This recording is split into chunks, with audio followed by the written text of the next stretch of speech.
Troliai mumiai.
Princesė Freken-Snork.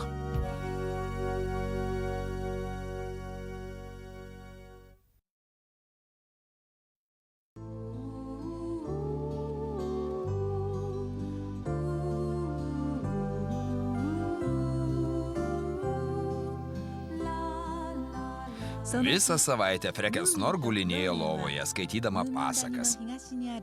Koks nuostabus buvo laikas, kol muminukui pavyko jai kalbėti pasivaikščioti po kalnus.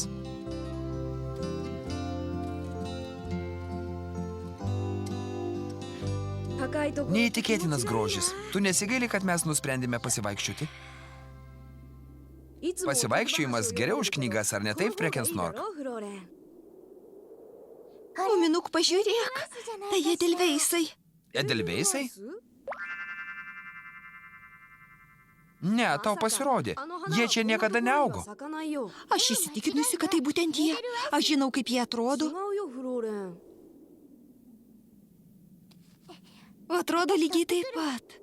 Visai ne, tai tik saulutės. Pakaks tau, aš noriu jų nusiskinti. Na jau ne, tai labai pavojinga. Suprantu, tu tai gali padaryti. Tu juk mano draugas, ar ne? Gal mes ir galėtume nusileisti, bet užtikrinu tave. Tai ne edelveisas. Tikri edelveisai auga Alpėse už 1000 kilometrų nuo čia. Ne, tai edelveisas. Atsargiau. Pasakose herojai nebijo pavojų. Todėl jos ir vadinamos pasakomis, kvailutė.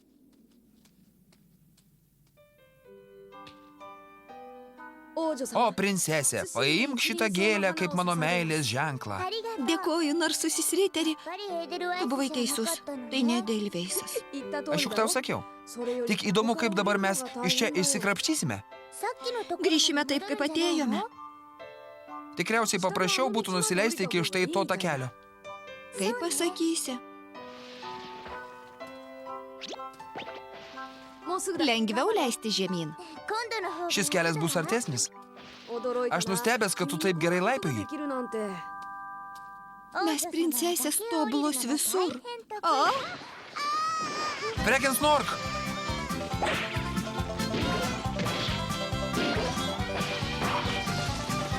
Freken-Snork! Freken-Snork!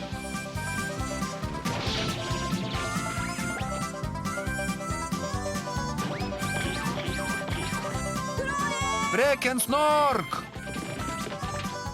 Taip, pažiūrėkim, 6 žiedlapiai. O dieve, kas čia buvo? Atrodė kaip sniego rutulys. Dabar juk ne žiema, o bendrai tai man neįdomu. Kur aš sustojau? Pone Hemuli, jūs kartais netyčia nematėte Freken-Snork? Freken-Snork ne, aš tik mačiau didelį sniego rutulį, kuris ridenosi žemyn. Tai juk ir buvo Freken-Snork. Bet jį juk ne iš sniego? Palauk, Freken-Snork, sustok!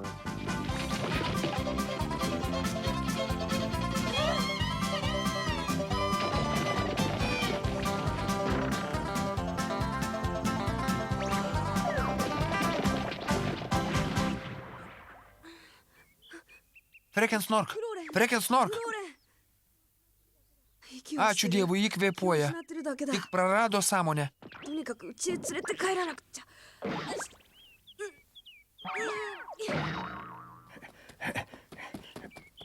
Mominuk, kas jai nutiko? Prarado sąmonę. O tu ką bandai padaryti? うちへ運んで Nunešiu ją namo pas mamą. Tai bus sunku. Ji juk per sunki. Gal jai pasidarys geriau, jei nuplausim veidą šaltų vandeniu? Bet kaip atnešti vandens? 水をここまで。 Gali nulupti šiek tiek beržo tošies ir pasidaryti talpyklę. Gera mintis. Aš einu vandens, o jūs likite su ją. Frekensnork, atsibusk.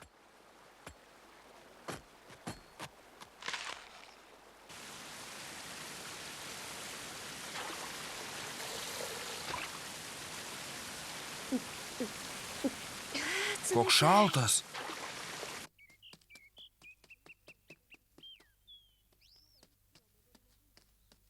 Ar jie atsigavo, ponė Hemuli? Ne. Štai taip. Puiku, atsigauna. ついた。 Frekensnork, tau geriau? 大丈夫。 Frekensnork, kaip tu? Kur aš? お寂しい Tu vis dar vienišuosiuose kalnuose? Kas aš? Kaip tai kas? Tu vienišųjų kalnų princesė. Ką? Princesė? Na taip, žinoma. O kas tu? O aš vienišųjų kalnų princas. Tikrai? O taip. Su tuo siaubingu galvos papuošimu, nors visko gali būti. Na, žinai. Prašau, liaukitės juoktis.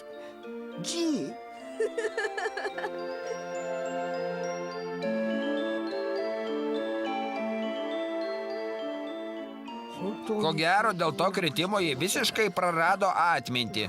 Žinoma, kad ne, ji tik apsimetinėja. Šalia karališkos mens nemandagu šnabždėtis. O taip, jūsų didenybė, atleiskite mums. Kokio čia vargšo kaimiečio namas? Tai jūsų rūmai, ponė. Princesės tokiose negyvena. Bet Frekensnork. Nevadink manęs taip, tai labai nemandagu. Oi, atleiskit. Mano pilis yra visai kitoje vietoje. Ką? O čia tikriausiai gyvena mano eigulys. Taip, žinoma, čia eigulio namas. Kągi, pažiūrėsim.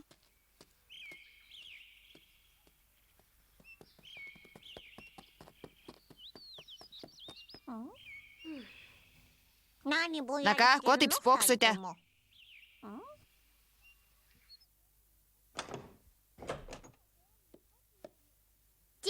Pakvieskite mano tarnaitę, mano mielasis. Tarnaitė? Mano mielasis?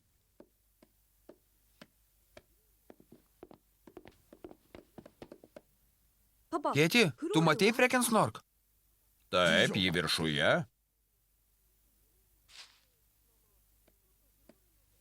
Mama, ar negalėtum šiek tiek pasikalbėti su Frekensnork?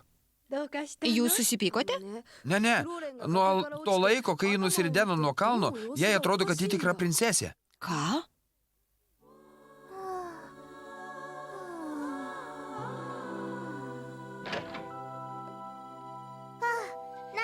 Tarnaitė, pagaliau tu atėjai. Tarnaitė? Aš mumė mama. Man dabar tavo juokeliai nereikalingi. Aš nebesilaikau ant kojų. Prašau, atnešk man šilkinę pižamą išsiuvinėtą gulbėmis ir lelijomis. Ir tada galėsi eiti.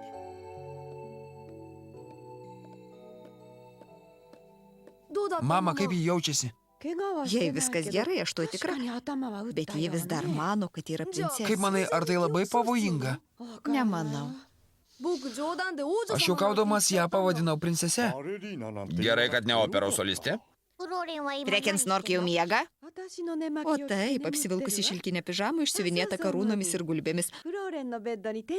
Žinai, muminuk jį paprašė padaryti baldakimą. O kas tai yra, mama? Na, tai toks stogas iš šilko ar barchato virš lovos. Ji jaudinosi, kad jo nėra, turbūt jūs turėtumėte jį padaryti. Manau, kad to neprireiks. Atmintis jai sugrįž po miego. Palaukime šiek tiek ir pamatysime.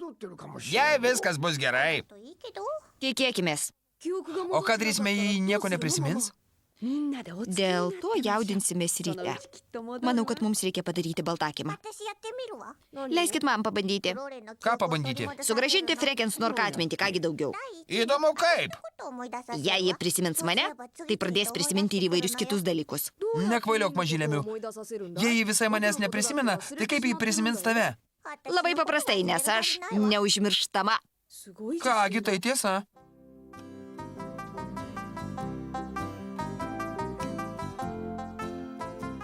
Miega kaip užmušta. Gerai, kad mes padarėme baldakimą. Puikiai atrodo. Žiūrėk, jie atsimerkė. Tu jau prabudai? Na, Frekensnork, kelkis greičiau. Eime į paplūdimį. O kasgi čia per žmogystą? Nagi, greičiau prisimink mane, arba tau teks pasigailėti. Oi, kokia tu garsi. Tai tu mane prisimeni? Žinoma, aš tave puikiai prisimenu. Na va, aš juk sakiau, kas aš.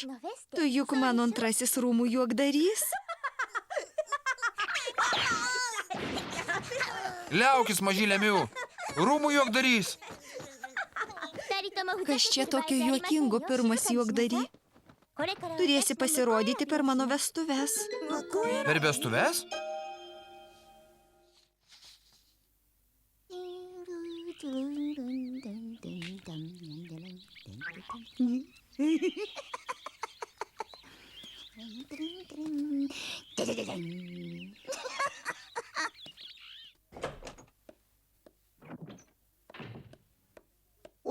Sveikas, Tinki, o tu čia ką darai?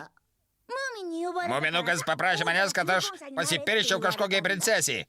Man atrodo, kad dar kažkas išprotėjo. Ne, manau, kad jis norėjo, jog Stinkis būtų dėl įvairumo. Ką jūs norite pasakyti, kad jūs esate mano priešininkai dėl princesės rankos? Na, bendrai tai nieko naujo. Kad gauti princesę ir pusę karalystės, reikia tik atspėti 3 mįsles. Puiku, o tai turtinga karalystė. Ir taip, pirmasis kandidatas kviečiamas užeiti. Tai aš.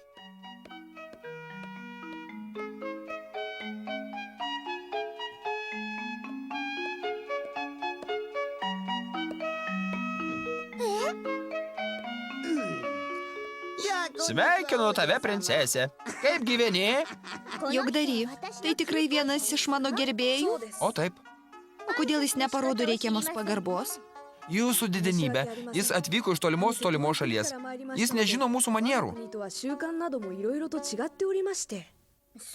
Taip. Na kągi.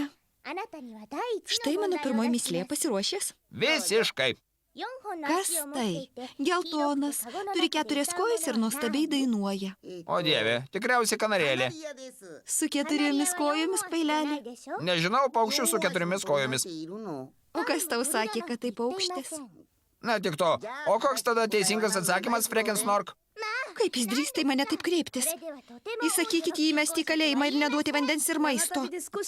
Jūsų didenybė, jis tik po ilgos kelionės nekaip jaučiasi. Sekundėlę, tai ne aš išprotėjau. Tylėk, snifai. Aš tik noriu žinoti teisingą atsakymą.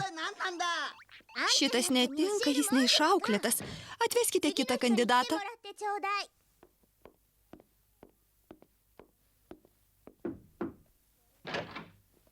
Atleisk, kad trukdau snusmumrikai. Menkniekis. Kągi, pradžia nebloga. Man didelė garbė būti čia jūsų didenybė. Tu man patinki, tavo manieros idealios. Žinai ką, užminsiu aš tau lengvas mįsles. Iš pradžių atspėk, kokį skaičių aš sugalvoju. 2. Bravo, aš tavimi patenkinta. O dabar pasakyk, kokį žodį aš sugalvoju. Meilė. Negaliu patikėti. Šis gerbėjas ne tik gražus, bet ir protingas. Liko paskutinė mįslė. Aš sugalvojau 2 skaičius. Kokia jų suma? 21. Atspėjo? Na ne. 22.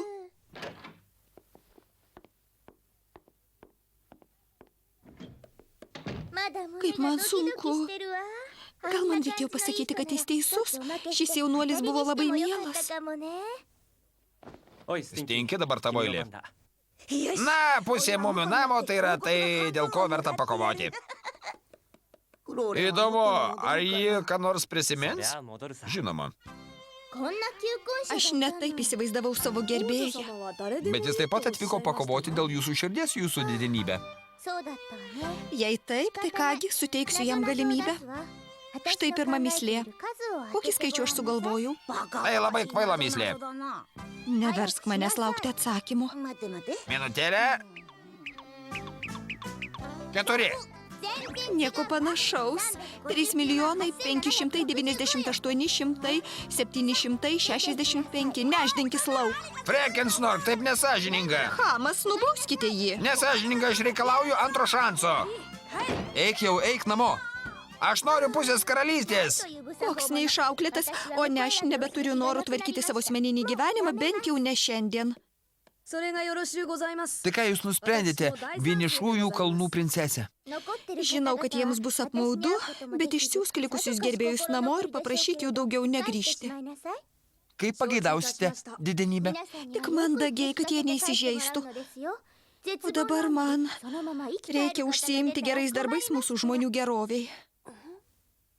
Aš tai ir nenorėjau nieko vesti. O ką dabar veikia mūsų princesė? Ji mąsto. Sako, kad nori visą save pašvęsti geriems darbams. Darbams? Kokiams darbams? Nesu tikras, bet manau, kad ji nori, jog apie ją būtų parašyta istorijos knygose. Princesė, kurią mylėjo visi jos pavaldiniai. Giliau ji lipa žemyn. Jūsų didenybė, kuo galiu pasitarnauti? Atsiųsk man tarnaitę. Jūsų didenybė, ji išėjo apsipirkti. Tada tegul kas nors kitas paruošė sriubą, maistingą, bet ne per daug prabangę. Sriubą? Tai būtent, vėliau mes ją išdalinsim mūsų vargšams pavaldiniams. Bet kokią sriubą? Iš kur aš galiu žinoti? Mes sriubą valgome, o neverdame. Vargšai ir tai bus patenkinti, valgys viską, ką mes atnešime. Nagi greičiau, to pasirūpink. Dabar ji nori sriubos.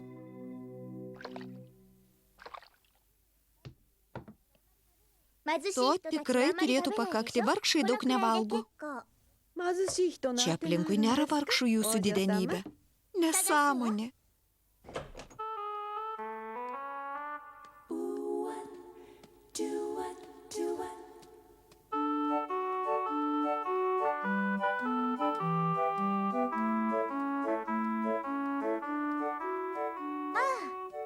Sveikas mano juokdary. O kas dabar? Aš nešu vargšams sriubą, kurie šįryt savo baltomis rankomis pati išviriau. Žinai, kur jie? Jūsų didenybės rankos? Aha, suprantu. Juk tai nuostabu. Nagi, palydėk mane pas juos. Jie bus tokie dėkingi. Eikit paskui mane, princesė. Štai šis namas. Matau, kad mano karalystėje ir vargšai gerai gyvena.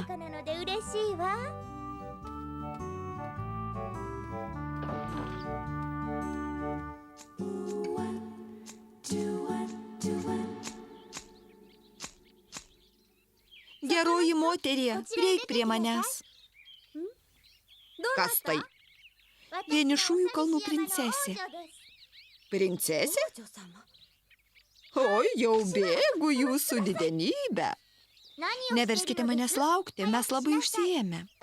Bėgu. Atleiskite jūsų didenybę. Aš net nepagalvojau, kad jūs... Tik pažiūrėkit, juk tai Frekensnork. Nevadinkite manęs taip, aš princesė. Kažkas čia ne taip. Mieloji, tu aiškiai sumaišėjai adresus. Tave kas nors čia kvietė? Kvietimas? Jūs turbūt karalienė. Aš ponia Filifjonka. Ko tau reikia? Tai mano karališka pareiga dalinti sriubą vargšams. Taip, kad paimkite šią skanę sriubą. Mano brangioji, galite... Vargšams? Kodėl tu mane taip vadini, vargše? Tu į save pažiūrėk, tu net neturi rūbų. Panašu, kad mano sriubos aromatas visai užtemdė jūsų protą, ponė Filifjonka. Valgykite ją pati, jūsų didenybė. Tai išdavystė. Pašaukite sargybą. Uždarykite ją į kalėjimą. Aš nieko nematau. Manau, kad būtent to tu ir nusipelnei Frekensnork. Frekensnork! Niekada nevadink mane šiuo vardu. Geriau padėk. Aš nieko nematau. していてくださいよ Nejudėkite jūsų didenybę. Prilaikyk ją, muminuk. Manau, kad ji rimtai užstrigo. この取っ手が Gal pakelti rankinėlę? Liaukitės, jūs gadinate mano karališką odą. Palaukite, aš susitvarkysiu iš kelio. Palauk, tu negali sudaužyti šitos riubinės, tai šeimos relikvija. Negalvok trenkti jai per galvą. Tu gali ją sužeisti. Gana riekauti, nuimkite ją pagaliau. Kai pasakysi, Vargšelį Frekensnork, nebuvo reikalo taip stipriai trenkti. なかったのに kad padėkotų, juk pirmą kartą daužau sriubinę ant kažkieno galvos. 王女様 Jums viskas gerai, jūsų didenybė. Atleiskite mums jūsų didenybę. Gal užpilti šalto vandens? そんなこと Mama, ji negali to pakęsti. Frekensnork. Manau, jie atsigaus tik tada, kai į ją kreipsimės jūsų didenybę. Jūsų didenybė. Jūs girdite? Iš kelio! Frekensnork. Jūsų didenybė sugrįžo pas mus. どこかおけが Tikiuosi, kad dabar geriau jaučiatės. ここはどこ？ Kur aš? 地面の上よ。決まってるでしょ。 Kaip tai kur, mumis lėnyje? Keista, man atrodė, kad mes su muminuku vaikščiojome po vienišuosius kalnus. Ar prisimeni muminuk? 僕のことを思い出したの Frekensnork, tu prisimeni, kas aš? ムーミンのこと忘れるわけない Tu apie ką čia? Žinoma, kad aš prisimenu, kas tu. Ir tu daugiau nemanai, kad esi princesė? Princesė, muminuk. Tau viskas gerai. Tu apie ką čia? Valio, jis sugrįžo. Pagaliau Frekensnork su mumis. ご機嫌は Kaip gerai, kad tu vėl su mumis. Taip, puiku. Sveika sugrįžus namo. Kas čia tokio? Kodėl? Čia tokie jūsų juokai? 大したこと Neimki galvą, Frekensnork. 夢のような Tu tik šiek tiek susitrenkiai galvą. これでフローレン Tai pasibaigė neilga istorija apie tai, kaip Frekensnork įsivaizdavo esanti princesė. Ir ji buvo vienintelė apie tai nieko neprisimenanti. Bet už tai visi mumių slėnyje ramiai atsikvėpė.